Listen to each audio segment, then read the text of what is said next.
experience I've been having with this project by way of becoming the editor of the project, which I was not anticipating being. And it... What a gift. I mean, actually, it has been. Yeah. I've actually really found a love of video editing. Oh, that's so nice. It is, like, because I haven't done it since 2018, and I've only done video editing for my own short narrative projects. So You're really good at it, too. Thank you. You're welcome.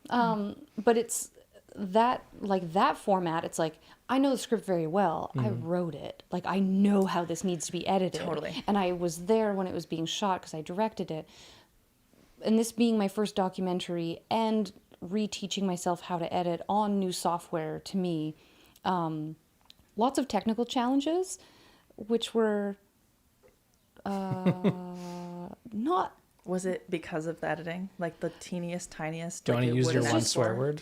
Yeah, no, it was just because our first 2 episodes are from that round table that we shot in December, which was kind of our most complex shoot. For sure. So 3 cameras, 9 microphones, and I've never done that before. So it was just like setting up a multicam clip in DaVinci Resolve. It was like... Oh, it's a whole new process. Yeah, and I've never done it before. Yeah.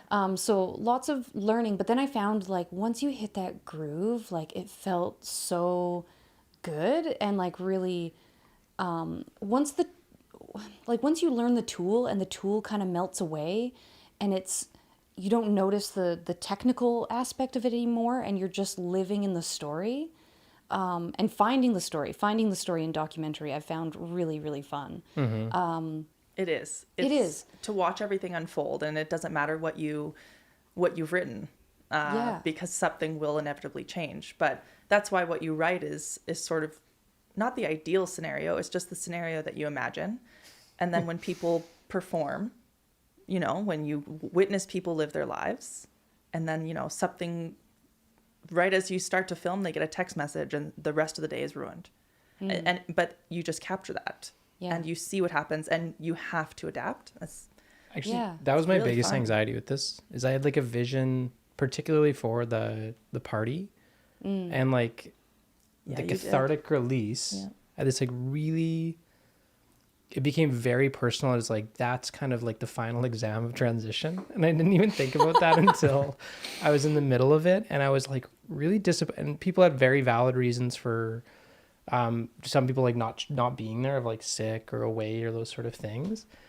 But it was more of the attachment to it looking a specific way, and it kind of having this narrative arc of like kind of this peak, like, you know what I mean? Like the good girl wins, and it's like, everyone's like, it's amazing. Yeah.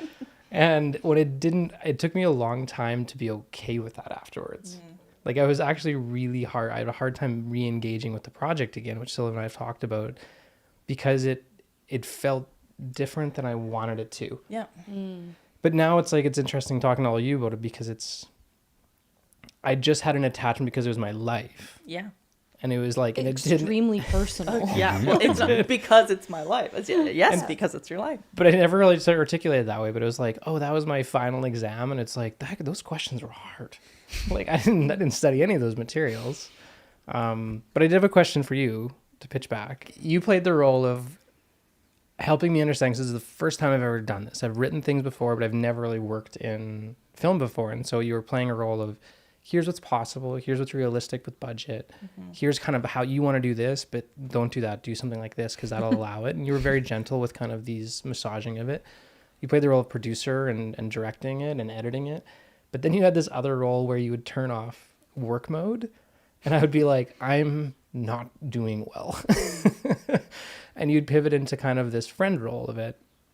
Was that hard to do as a creative?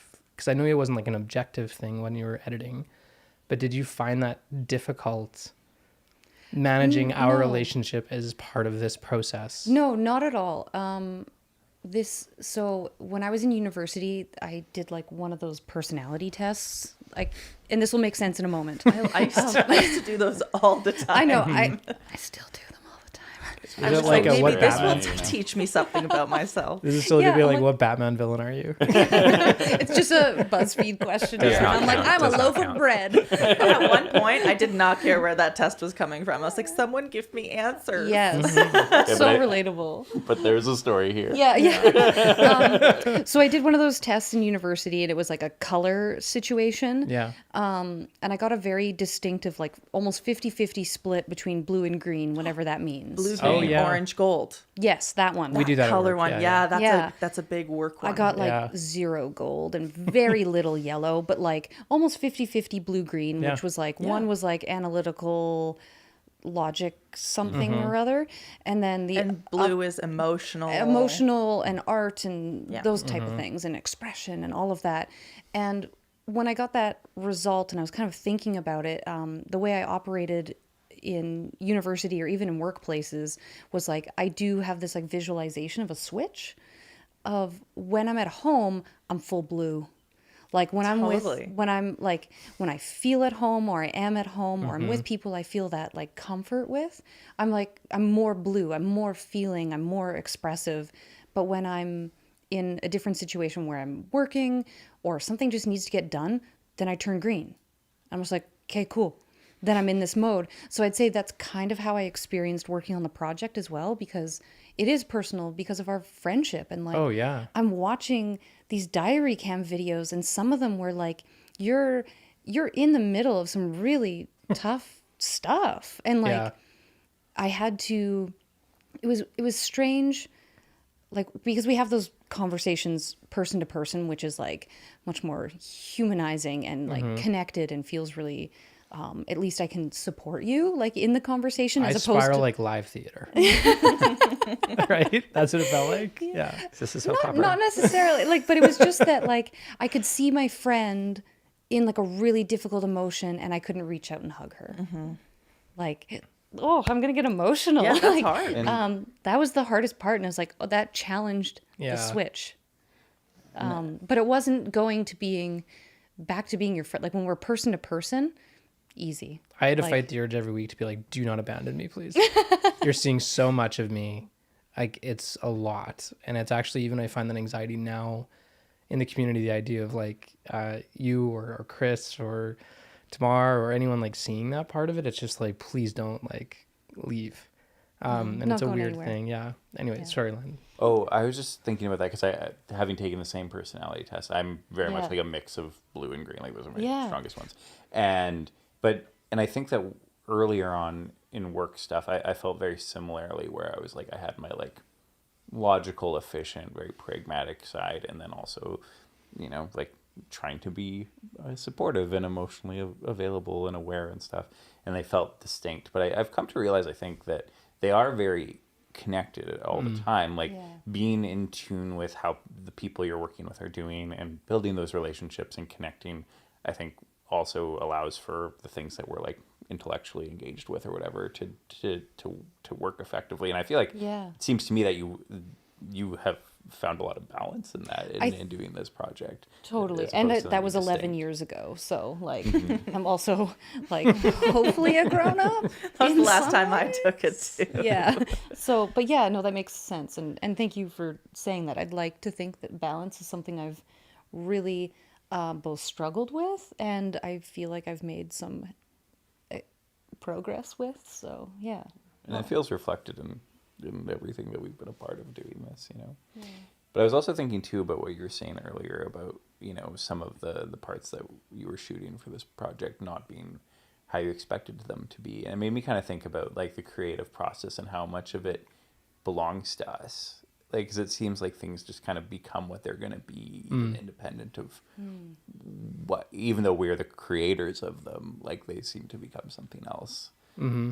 So I don't know. And maybe what they're supposed to be, even if it's not how we envision them. So do you experience that like with your creative projects then, like with music, because you're collaborating with people, or how does it happen for you? Constantly, I think, like, and sometimes in ways where I have an idea, like I'll hear something in my head and I'll like sit down at my computer and like program it or play it or whatever and be like, oh, well, it sounded really cool in my head, but it turns out that the real way that sound works doesn't actually accomplish that, or my own limited skill with engineering and stuff or whatever. So sometimes there's just like the actual pragmatics of it, but sometimes I'll like be playing something and I'll hit a wrong note, but it actually sounds great. And so it's like, it's no longer what I pictured, but it creates this new possibility, and then I explore that. And so it's kind of like being, just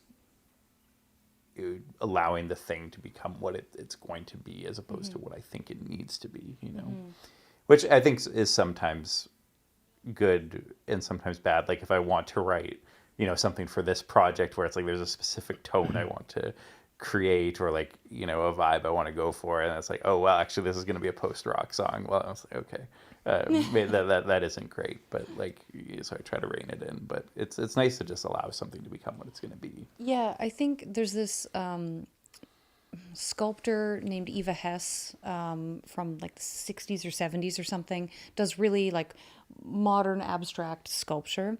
And she had this way of describing the artistic process of the art is the process, and then there's an artifact. Oh yeah. And that I love that. That was pivotal in terms of me thinking about my own project, or even what you consider art, especially filmmaking, because it's so much process, it's so much work, and it's so many other creative people having that input. And then that's like, it's the collaboration is where the art happens, as opposed to whatever the initial vision was. Like a film instructor, they described it as like this diamond shape, where the process is you start alone in a room with an idea, and then you build out the idea, and then you're building out the team, and then it's like shoot day and you're all together, and that's when the most people are involved, and then it like shrinks down again, and you're alone in the dark in an edit suite once again. But it's so important that really big chunk of it, but all the pieces around it, like, yeah.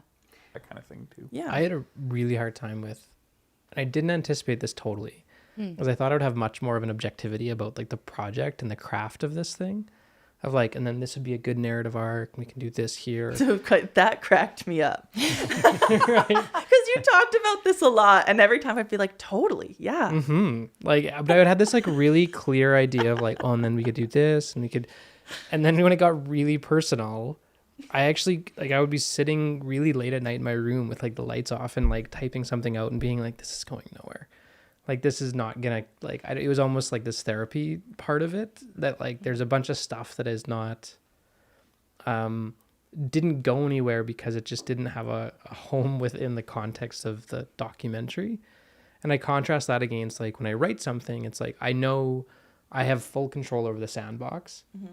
And I hated that. I actually hated that part of the project, of like, the more personal it was, the less control I had over what it was, because I couldn't see things objectively anymore with it. Because it was like, I didn't know, I wanted myself to, and I didn't want to come across as like a good trans person, but that pressure was like really there, and I was really actively pushing against it to be like, how do I represent people? How do I do this? And it's like, how do I come across as good?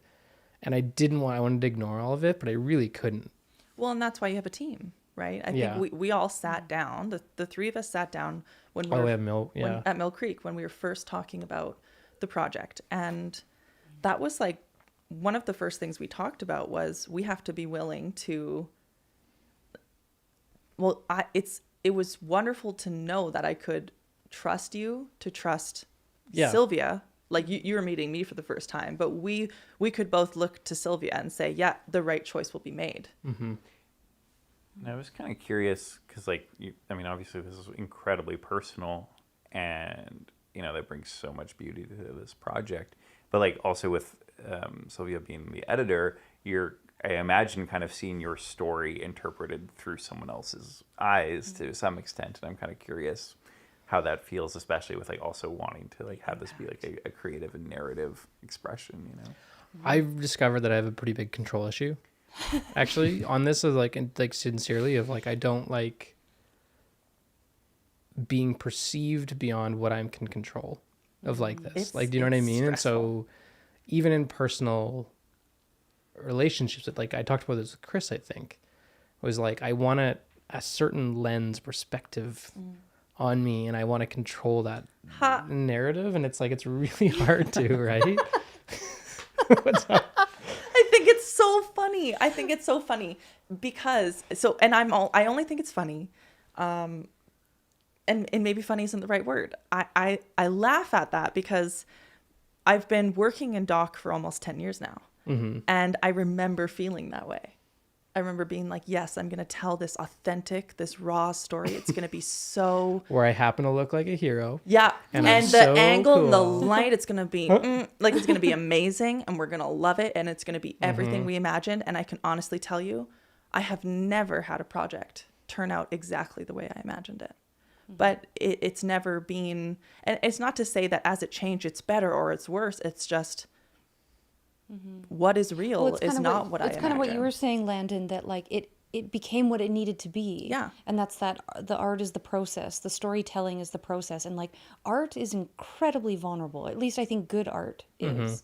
Because it has to be, for someone else to connect with something or a story, there needs to be that vulnerability there, because or else what is there to grab a hold of or engage with? So, yeah. Which is why documentary usually takes so long, because it You have takes to a sit with long someone for a time. long- Yeah. Like, you know, we, especially for like candid photography type stuff, it's like, okay, I know that in this area the light is going to be hitting this certain way, and like ideally if someone just happens to kind of be here, I'm going to get this great shot. But like that isn't really how people work, right? Like especially to capture something that's actually happening in real time. They're not portraits, right? And so, you know, it's like you're kind of balancing like, okay, this would work great for my vision, but the like part of capturing something authentically is not having control of it, right? Yes. I actually was thinking about this of Chris took a picture of me on your balcony, and it was it's one of my favorite pictures I have of myself. And one of the things I like about it actually, because I was on like Twitter and Instagram and stuff, but it was very like curated, and I like wanted to look a certain way because you're like trying to control. You finally feel free and you want to do this, but you also want it to be like, I want to be interpreted the right way. And in this picture that Chris took, I'm very visibly trans, but they caught me kind of mid-story, and I was like in the middle of like, you know, structuring a story in my hands and everything like that, and I'm smiling and everything, and I love this picture of me because it's how I think I actually look.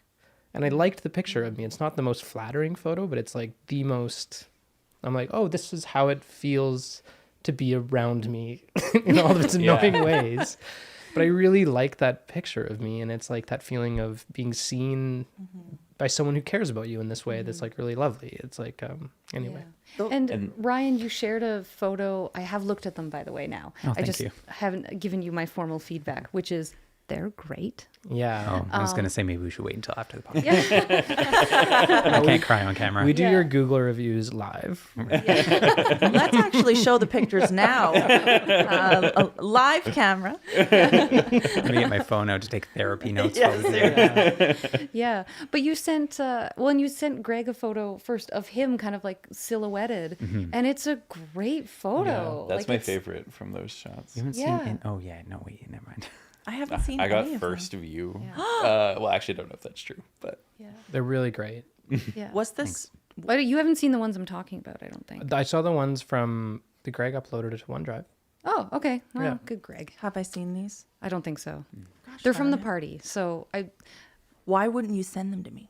because I looked at them on They my were phone. literally just done this week. Like there was no You know no, I haven't what? seen information. these. You don't have to make excuses.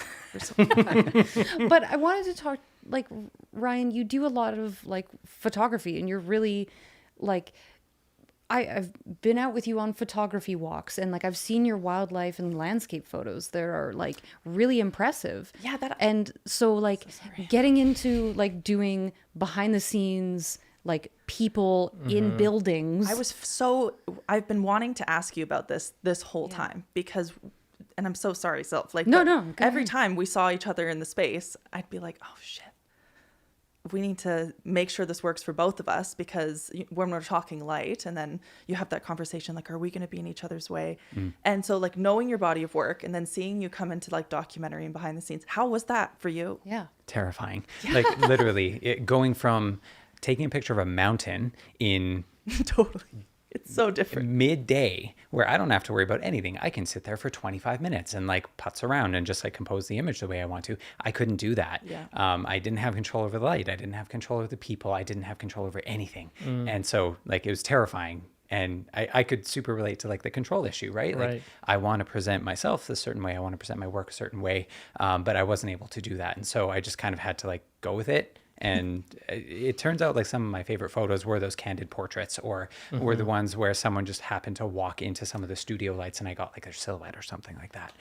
So yeah, it's been a terrifying process. And I feel like you capture people's humanity so well. Like the one picture you took of me at Darlene, and I think I was talking to the bartender about music, and I was like, yeah, similar to like what you said. Like I'm like, I don't know if I feel like, yeah, it's just like that's me, whether like there are things I don't love about how I look and stuff like that, but it's like, yep, that's exactly how I am. You want more control? There is Photoshop.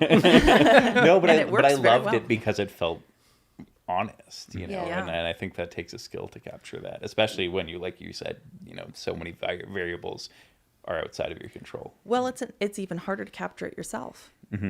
Often, and that's why since I started my career, I was at college and I was thinking like I only want to do narrative. I want to have that control. I want to make everything look beautiful. I want, the drama, the excitement. And I started my career in documentary. And I remember thinking, yeah, like max 2 years, I'm out. Documentary is boring. And then like a week into documentary, and I was like, holy shit. Like people.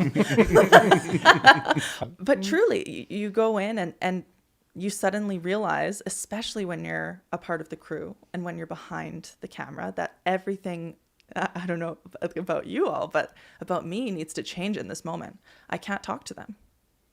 I can't make a joke. I can't give them a hug. I can't help them feel better. I have to sit here and watch them exist in whatever capacity. And what a challenge that was. And it's now my favorite part of the job. Yeah, it's part of the reason I wanted to do this kind of like post-documentary video podcast thing, was that, especially at the roundtable shoot, it was like Tamara, Anna, and I, and Ryan and Landon, like occasionally like making eye contact. Someone's saying something at the table and we all look at each other and we're like... like, like heavy breathing included. Yeah, because like they're saying something and you're just like, me too. Like you just want to do it. And you want to be part of that conversation because it's something where you're like you feel seen in that moment, but then being behind the scenes, having to have that restraint of it's really challenging when it's something that's personal to you. But I think it's so important to have people behind the scenes, especially on documentary, that get it, because then there's that duty of care that's so important.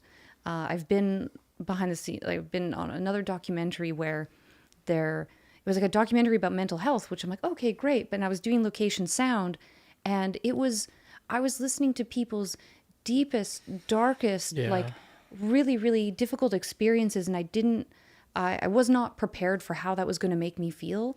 And then right in your ear, right in my ear for 8 hours a day for 3 days, which that's what I signed up for. I went in knowing what the project was, but I was inexperienced enough that I didn't know how that was going to feel. And it turns out not great. I had like a pretty bad mental health crisis as a result, but I think it really,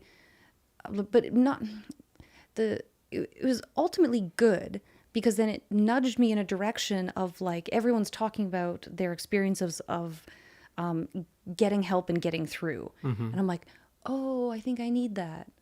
It was that kind of realization. So not necessarily a negative thing, that like the net result is very positive and very healing as a result, but you just don't know sometimes when you're on set behind the scenes how something's gonna feel. So having a crew that understands the subject matter, I think, is imperative. Absolutely. Yeah. I think one of my first film experiences, I left my full-time job. I was determined to make it in film in Edmonton, Alberta. You know, when you think back and you're like, fool. But hey, you're doing But it. hey, You're doing it's, it. Yeah. thank God, you know, Yeah. like it's Yeah. working. We were, honestly, it was a ridiculously wild first experience in documentary. And we, as the crew, we were on call for 24/7 for a good chunk of the year because we were filming organ donations. And it I know was, what your doc you're talking about. It's Yeah. it's challenging to watch because it's really powerful. It's and at that time, I came in as a production assistant, production coordinator. They knew that I did camera work on the side. At that time, I was like doing raves, you know, like going to a rave, and like my demo reel was all rave stuff, and you're showing your demo reel to a documentary director, and I'm like, what do you think? Totally good, matches right? the tone, yeah. Yeah, like, this is what you're thinking. But they Just wait for the sandstorm drop. That's like 5, 6, 7. And this team, they, you know, looking what they did, they, because of demand and I like to think a certain amount of trust, they said, yeah, we need you to grab a camera. And so the crew, there would be 3, if I was shooting, there would be 3 cameras, the other 2 cinematographers, and one of them being the director of photography, and the director and the sound person. And we had, like, it was like 3 a.m. on my birthday, and I got a call being like, we need you to come to the hospital ASAP. And I got to just film like a brand new baby getting a heart that day. oh wow. Wow. And you're just, that's intense. right? And you're like, it's insane. And you're just sitting there experiencing this overwhelming moment, knowing that none of it is actually yours to feel. And had I not been filming, I wouldn't be there to witness it. So that's sort of been the foundation of my cinematography in documentary is I just get to, and you know, they say fly on the wall, but like fly on the wall doesn't quite do it justice, right? Like you're literally watching 8-hour-long art unfold in front of your eyes, and it's just someone's And it's life. hard, like you're a living, breathing human person and you're only this far away from each other when something profound or joyful or traumatic is happening. And it can be like, oh, it's a strange experience. Like you can't stop being That's human. Interesting too, because Yeah. we went for drinks and we were talking about the project and your own kind of queer experience and your kind of story and around these things.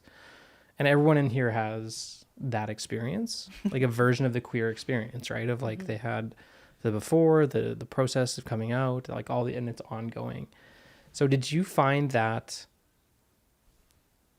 like accessible? Like did you find that kind of where you were involved in some way in the story, like you had access to some of what we were talking about, or was there kind of a separation because of the role of like filming or editing or music or pictures? Like For me, I felt like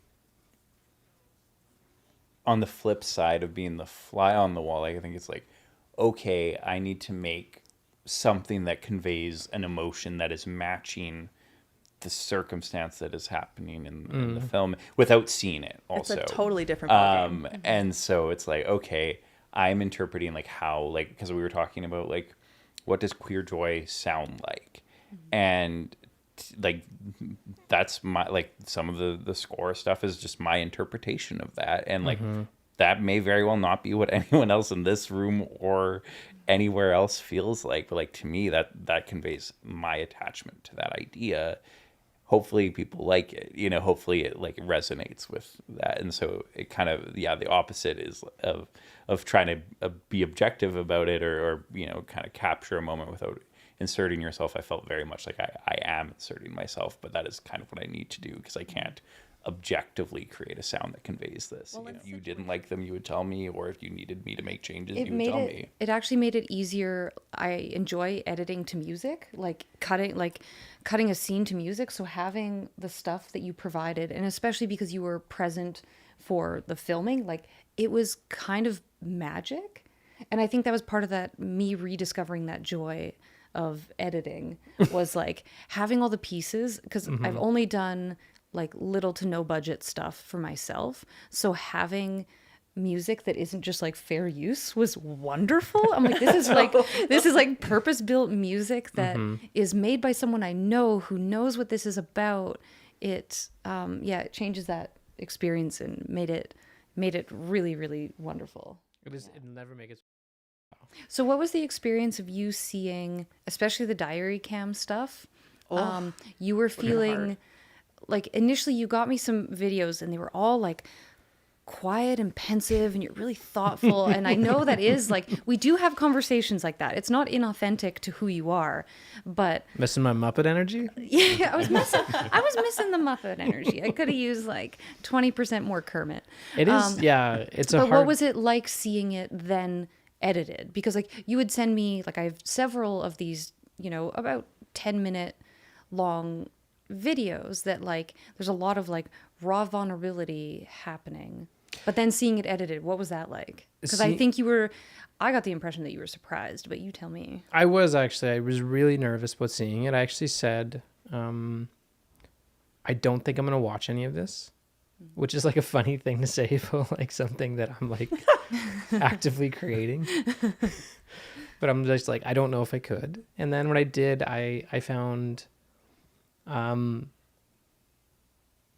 don't know how to describe this, but like, especially when I think about, because I have some distance from when I first came out like 4 or 5 years ago, right?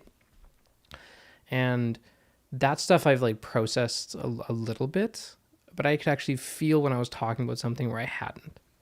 And in that moment, and that was the sticking points of like, where I would get a little bit more like proper and I'd be like, and these are my points about A, B, and C kind of thing. So there was, I am protecting myself. Yeah. And I think that comes through at certain points. And then the other part of it is because it was, so I would talk into the camera and then you'd cut that into kind of the round table that we did. And it depersonalized it in a way of like Finn being really real, or Brooks talking about their experience. And it kind of felt like a broader tapestry story, so to speak. You know what I mean? Like, so it became less about me in this way where it's like, oh, I'm a conduit into this, or I'm the lens into this world. But it's not framed as this is Ellie's story. It's like queer joy told through this specific lens. And then there's a lot of other stories. Everyone in this room has a story. And that made it easier. And then really hard towards the end when I was like, I want to have a statement. I want to have something that I'm saying about this. And I wish in hindsight I would have actually approached it with, I would have taken that lesson of seeing the first 2 episodes of like the little bit of removal from it. Totally. And just been like, what do I feel right now? Like a little bit more of a transitory experience of it. Because it's like, it felt, this is my statement on transness and queerness. And this is like, it's like very State of the Union. I really regret approaching it that way internally, because I think it was like a really hard come down from that. But you had a diary cam where you talked about transition as a process, not an event, which I think is like, I'm glad I was ahead of the curve. You were. Yeah, no, because like, but I understand, like, I think this feeds into that exact idea, right?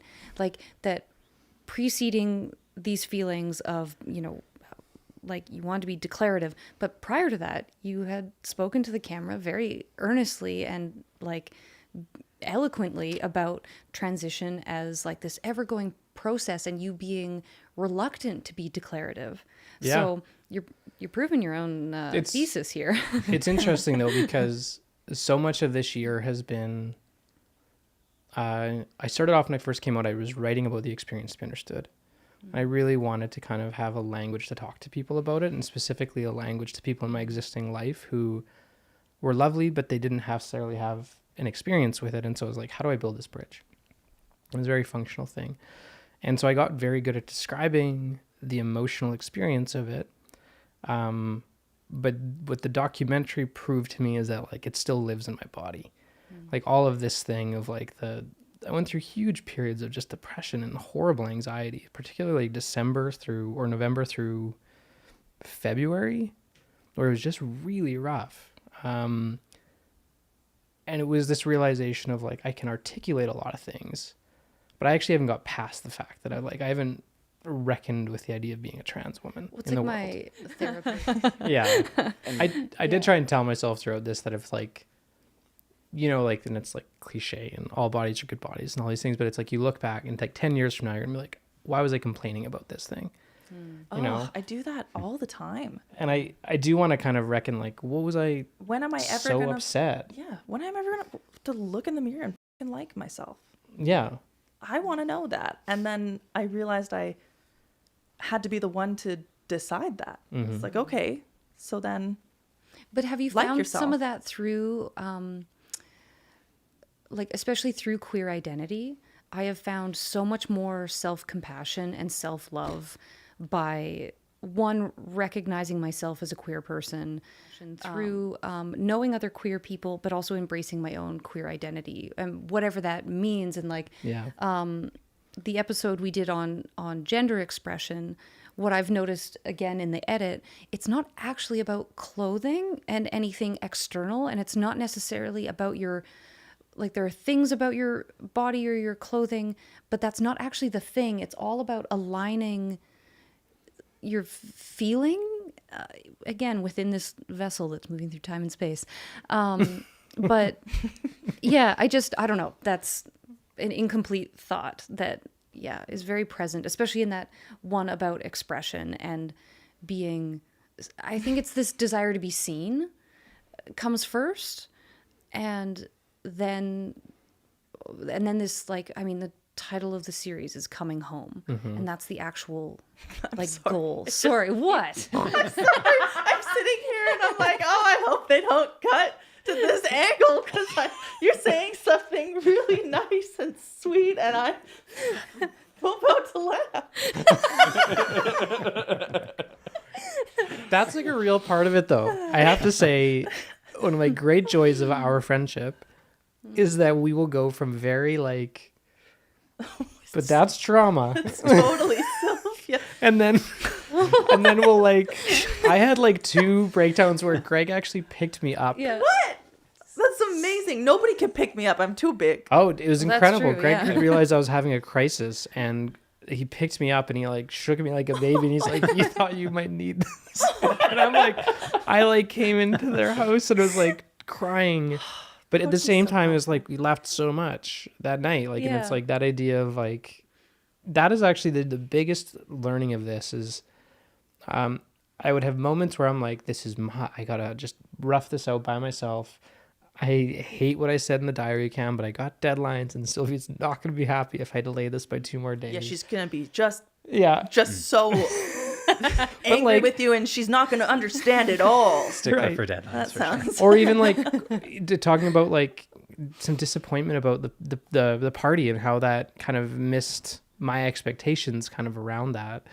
And then I remember talking to Brett about it and I'm like, oh, I can talk to people about this. Like it's a shared experience Yes. of like, It happens. yeah, like, and it actually felt good to like not have to keep that stiff upper lip and just to be like, this was harder than I thought it would be, or this was disappointing, or like to be able to express something like openly like that. It took almost like the weight out of it For sure. and allowed me to move past some of these things and get there. This felt very much like in the moment, I think I will look back and will actually capture this year in a way. It's I would have liked to seem cooler with sunglasses, like smoking a cigarette, like on the edge of a car. Don't we all? You know, You're almost there, Tamara. Thank you so much. the Like, glasses are doing a lot of work. they're, yeah. Thank you. That's everything I need to hear. But I think you're being, like, from the beginning, you've always been a little hard on yourself. No, Because you, what? You're right, I'm lying. not my style. Sorry. Why am I such a good liar? But it's true because there's so much involved here, right? You obviously have such a huge investment in the film itself because it's your life. But then you're also investing in it as a crew member. And then you're also on camera. And so when you say, oh, I feel like I wouldn't have usually said it like that, I believe you. There's a learning curve to being on camera. It is hard. And that's also why documentary takes time, because there is a period of time where it's almost impossible for that camera to be invisible. I know, it's like the conversation with your parents, like it's great and there's these beautiful gems, but it's like that was so intimidating for them, and they went with it, and it was one, just really sweet and beautiful to see I think that's them like part of commit what makes to it it work, is but that it was- parents will see themselves yeah in that better. But in terms of like doing documentary, it was like, I wish we could have done this conversation several times to get the more, Or even just spent a day filming at a coffee shop together.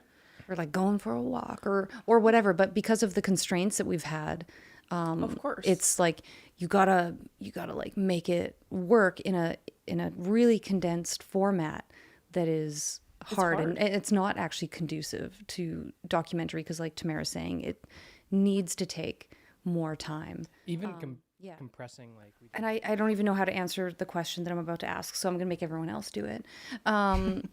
Classic. Yeah, like, well, Classic director. we throwing it to you. So we started the documentary with this notion, and like the first question asked was like, what does queer joy mean to you?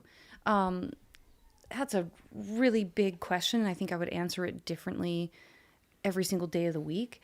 But something else that came up was balancing. You said it it's going to make it into the gender expression episode at Mod Uncorked, where you say, yeah, like queer, this is all about queer joy and like trying to be joy forward. It's like, where do I put all the queer grief? So There's so much grief. yeah. And so what I've realized, especially this week, Ellie and I had a conversation about like at the outset of the project, we're like, we want this to be a project about queer and trans joy, because that's something that we don't see. by and for queer people. By and for queer and trans people. Because, most importantly, we don't see we see all this proliferation of trans stories being told by cis people in newspapers or politicians that are deranged. So that's one thing. But then often when we do see queer and trans stories, a lot of them are told as tragedies, because there is sometimes like loss and pain and the struggle that comes with it. And so we really wanted to tell this with like lens of joy. Because that exists in so many queer spaces, because you have to be so intentional about how you're shaping your life and the choices you're making. The people you're spending time with are usually more like authentically aligned with the things that fill your cup. But now on the other end of the project, I almost feel a little bit naive trying to tackle the concept of queer joy without maybe that's why so many stories go through like a grief process first, because like you have to process that grief maybe before you can process the joy in a way. And so this project has been peaks and valleys of joy and grief, I guess. Well, I think I think when I first heard about this project and then we started to discuss me doing some music for it, that was something I was like really deeply trying to reflect on, is like what does queer joy mean period, or question mark, I guess.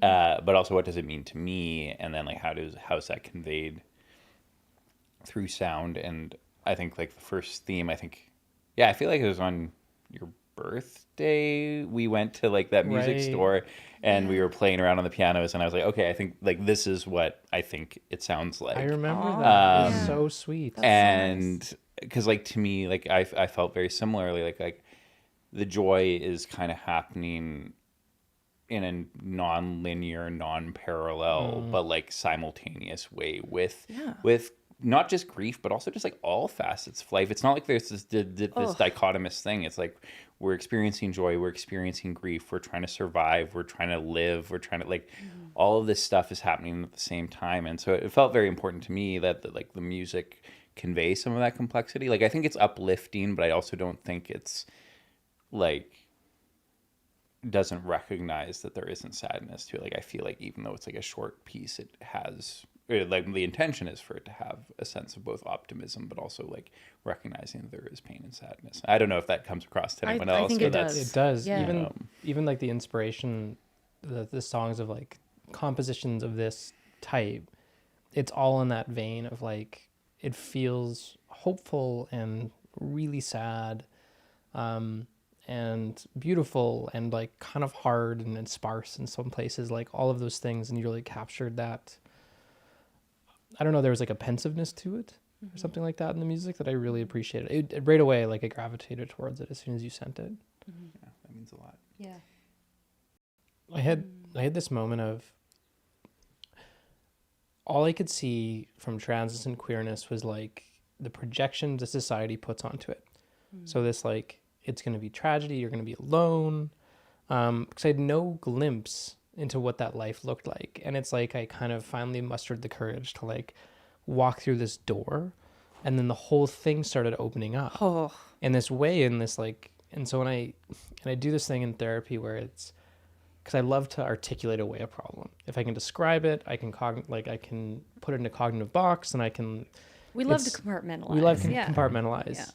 And her thing is, she says, well, whenever you're feeling kind of overwhelmed, it goes, and you're feeling kind of not unvalued, but like you've lost your sense of value. It's like, think through in your life if you're needing to calm down of like, this person care, but don't or describe the care that they give you or the love that they have or the love that you have for them, but just like a feeling associated with them. And I applied the same thing to queer joy around this, and it's like these vignettes of queer joy that I experience. It's when I'm really having a hard time, it's Brett and I sitting in my sunroom and mending clothes, and them kind of reaching forward and grabbing my hand. And it's just a really lovely moment when I'm like having a hard time. It's dancing with Chris and Goija at Black Dog and seeing Chris just go wild when Whitney Houston comes on. And just like completely free, and there's so much joy around them. And it's like just this perfect crystallization of that type of an experience. It was looking up and seeing you at the bar and writing kind of notes around the music things, and you taking pictures and everyone being involved in it. It's all these moments of like smatterings that actually just have this like real emotional resonance around it. And what I've given up a little bit is like, I don't need to describe this because I'm here. Like, this doesn't have to go anywhere. I can, my attachment to it can evolve over time. And the way I experience it Totally can evolve over time. And that actually made me feel much better, because I was used to be terrified of being like, I'm going to be 40 alone, and I'm going to have no one, and I'm going to have no community, and I'm going to have no partner.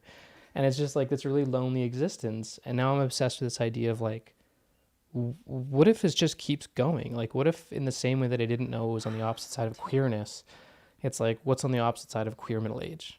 Yeah.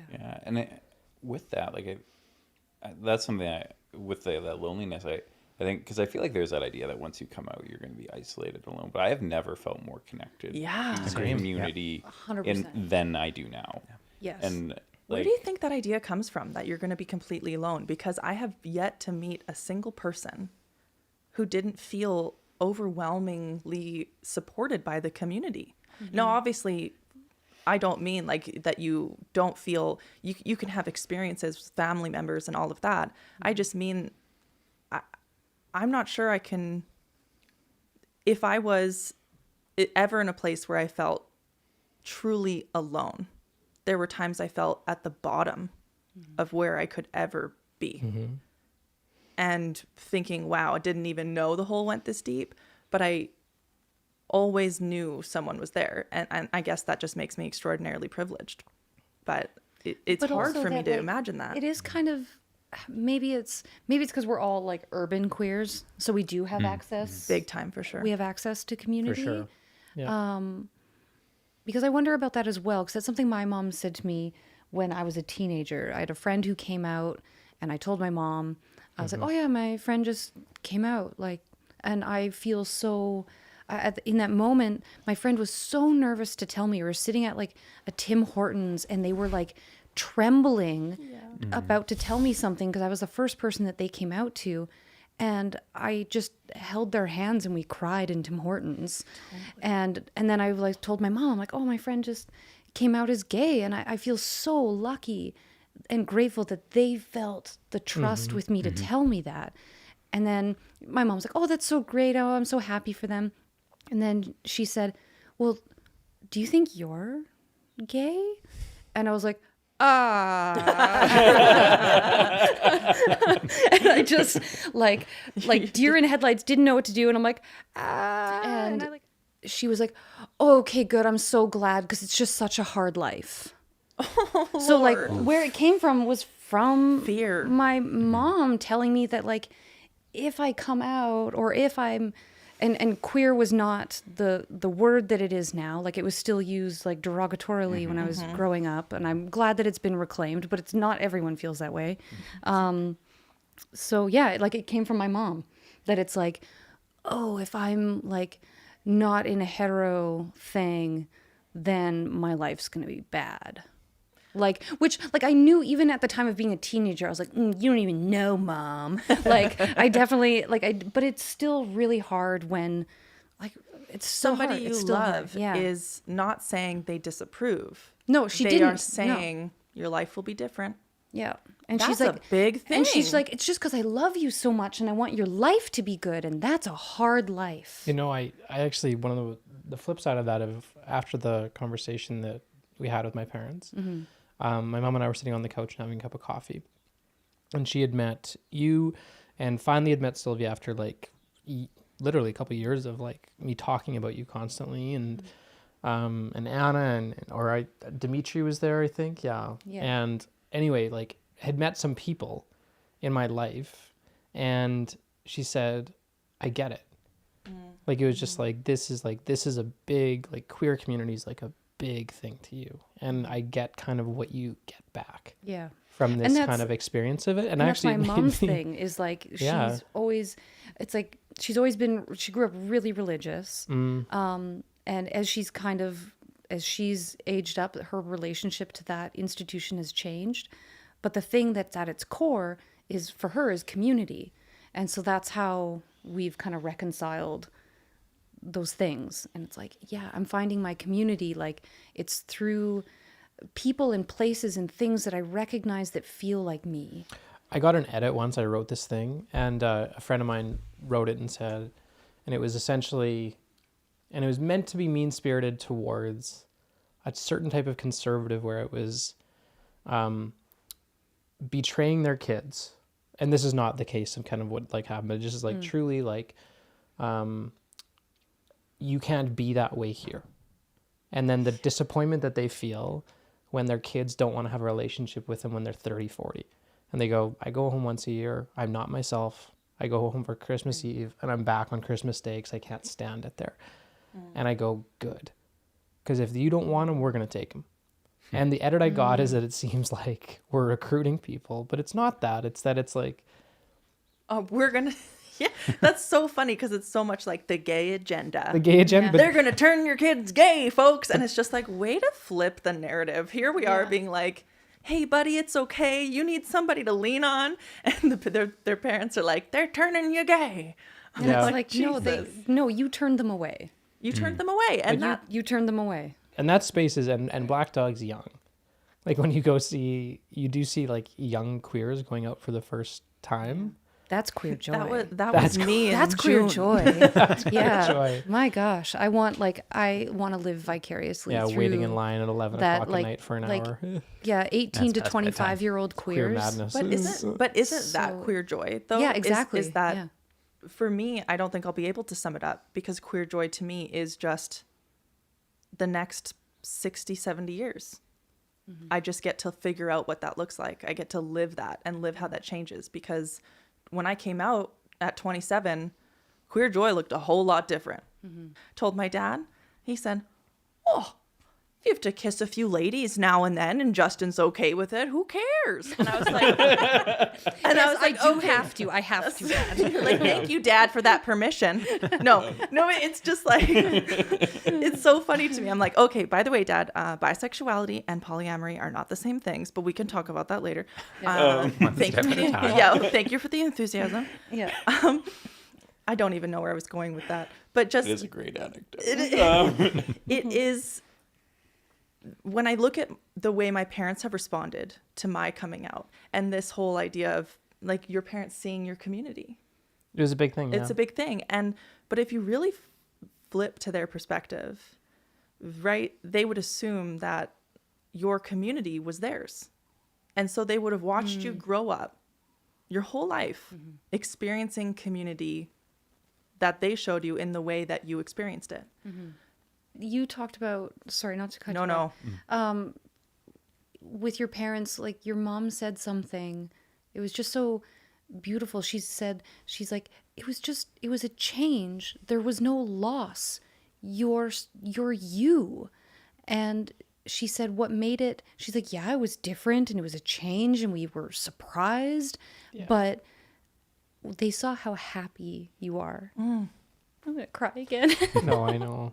And like, that's it. That's the most important thing, is people seeing you happy, being you. Yeah. Even if it's all of these things that exist on a spectrum of gender, sexuality, relationship structure, like people identify with their jobs and your job changes and that changes you, like from like things that are really well understood to things that are less understood because of different life experience. Like all you want to see is the people that are in your life is to recognize your authenticity and being like the reality relaxed, is though, having two kids is you develop mental models of who those kids are, and the work is really not attaching yourself to those things that I know how you're going to react. I know exactly who you are, because I have no idea who Harrison's going to become. But it's like letting go and letting them become their own people is part of it. But I will say it's in some cases, and I even think it's about parental rights a little bit. Like I was so, because of the experience in those Soji protests, and I was so activated for months around this, where it was like really angry. Because these people that I would see across from me shouting about how wrong I was would be picking up kids at my kid's school beside me. Yeah. And it was like, I'm just like, I don't even understand this. But when you reframe some of it, not all of it, as I want my kids to be okay. And that like really feels right to me. Like, it's like, I think about I want my kids to be okay, and not just like, and so Harrison will come home and be like, I saw you playing some soccer. Were you having fun? And he goes, no, they never pass to me. And I never get a chance to score because I'm smaller than them and I get pushed over and they don't like it and I can't play. And my immediate reaction was like, give me this kid's name. No, I was literally like, who? Like, who? Give me names. You do have this instinct of like, I want them to be okay. And actually the hardest thing is that both of my kids will go through life and they will get hurt and they will have their heart broken and they will feel completely devalued in the world and they will feel all of these things and I will not be able to control it. And that's also a part of the letting go of like, they will go on their own journey in this way. I think I was able to engage with this project from a distance. So not being on set very frequently, maybe like, once or twice kind of thing. I was always the one looking through the lens and trying to capture what queer joy meant to me, but also trying to fulfill this kind of creative brief of like what the project was meant to be. And it was really enlightening to hear that, everyone else was having these feelings and these thoughts of like, oh, what is queer joy and that type of thing. But it was inherently really easy for me to like take a picture anytime someone smiled. And that kind of got me reflecting. And I know you and I have talked about this a lot, but just kind of what queer joy meant to me. And it wasn't just a smile. It wasn't people smiling, but it was people smiling in a group, like that community, that sense of community. And that's kind of what prompted me to start coming out to people, was Landon and Chris making me feel so welcome and warm and fuzzy and accepted. And through that community and through that connection, I was finally able to kind of reconcile that with myself and start to come out. But of course, the flip side of that was midway through the set at Darling, I leaned over to Landon and I was like, oh my God, this is not okay. I'm not supposed to be here. This is not going to turn out. This is not okay. I'm not okay. And Landon's like, dude, chill. You're fine. You're meant to be here. And that is really like, I think that's what it's all about for me anyway. Just that reassurance, that community and that support. And Did I I've actually gotten say, that. dude, chill? Like, I was like, is that something I say? That sounds like maybe it went through like a Ryan filter. For sure did. I perpetually try to drag Landon down to my level and it just does not happen. I'd probably be like, I hear what you're saying, you know, but like you do great work and you belong here. I'm sure I said something more like that. That's but what it That was, sounds yeah. much more Landon. Yes. Sorry, go ahead. No, that was pretty much it. It's just, this has been an incredibly meaningful project for me, despite engaging with it at a distance and kind of having a more simple assignment, I feel, of taking pictures of people smiling, reductive, but that's kind of what it is. It has allowed me to more meaningfully engage emotionally with the project. And just want to say thank you for involving me in it. Oh no, thank you. Like having those moments that are different than what the camera is capturing. Like it really, this is what I love about film, is that it's so many mediums coming together. It's all of the art, like put into a magical bottle of lightning that I really, really enjoy. And it takes every piece of creative energy and people that are involved. That is just so satisfying. Yeah.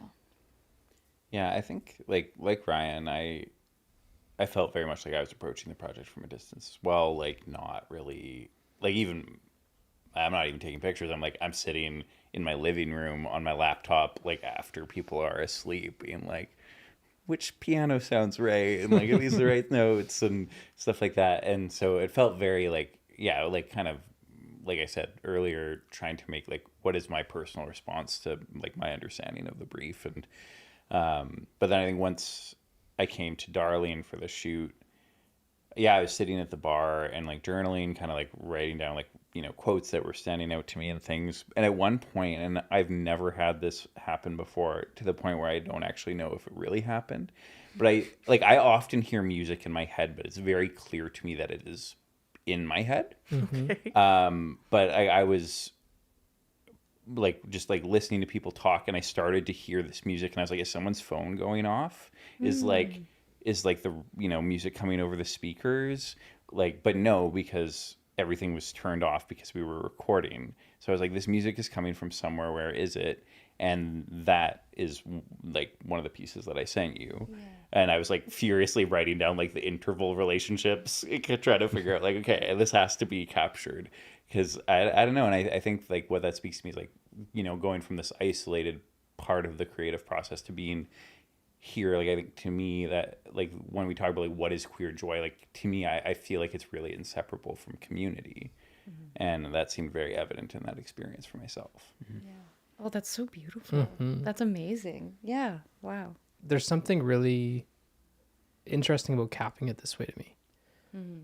Through this conversation, and actually and you and I talked, but I wasn't feeling great actually before this, and it was like this feeling of I wanted that cathartic release, as I mentioned, and instead what I kind of got out of this conversation and experiencing kind of the sense of community in the room and how everyone kind of experienced the long process of this is how ephemeral this all is. Like, this is going to be a point in time, and it actually takes the pressure off. Yeah. We're gonna look back and cringe. Yeah. Like, oh my God, Tamara, you had tinted aviators on. Those are timeless, I think. Yeah, No, totally timeless. we're at the end of style history. It's all permanent. But there's this feeling of like, we came together in this moment and captured something, and it actually takes the pressure off, but it actually makes it feel more authentic to the experience of queer community and queer joy, where it's just, it doesn't have to stay the same. Nothing is this static kind of a part of it. That is my big reflection of this, is it actually kind of felt like, instead of it being like a punctuation point of that party, it felt more like there's this long, barely visible future that's kind of coming, and this just marks kind of a point in time, kind of that we all came together to do this thing. And it's very neat actually to be so much, a lot of it was focused on kind of through the lens of my experience around this, but to actually feel like this project kind of like having a little bit of objectivity, kind of like I'm seeing it kind of from up above, and it feels a lot better. Like the whole thing actually makes a lot more sense as a narrative. So I'm glad I kind of gave up the idea of like what it needs to look like, because this actually feels much more like queer community, much more like queer joy, chaos. with moments in between that felt heavy on grief, heavy on anxiety, heavy on these pieces, and then be able to come back together and kind of reflect on that and say, and we're still here, and we're going to continue coming together, and it's going to look different. And I like that idea of it. This is an ellipses rather than a period or an exclamation mark.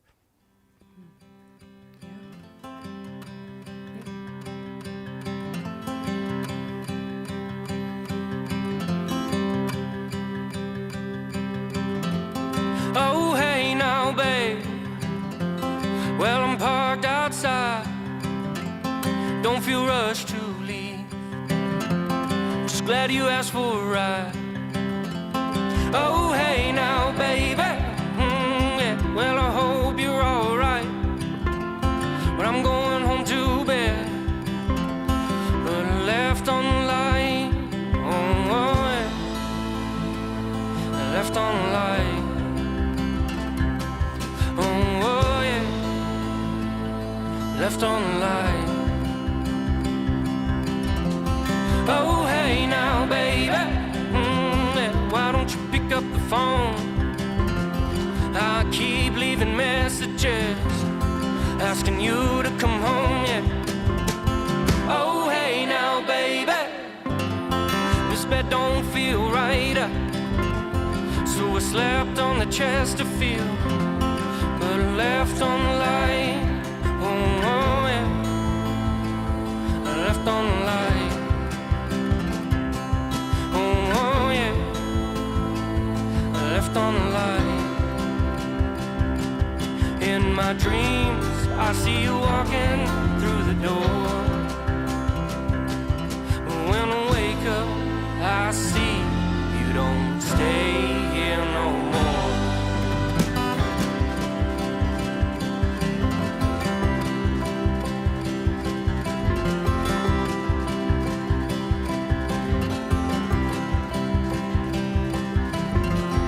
Oh, hey now, baby. I hope you had a good night, yeah. Wanted to see your face, but you turned out the light. Oh, you turned out the light. Oh, yeah.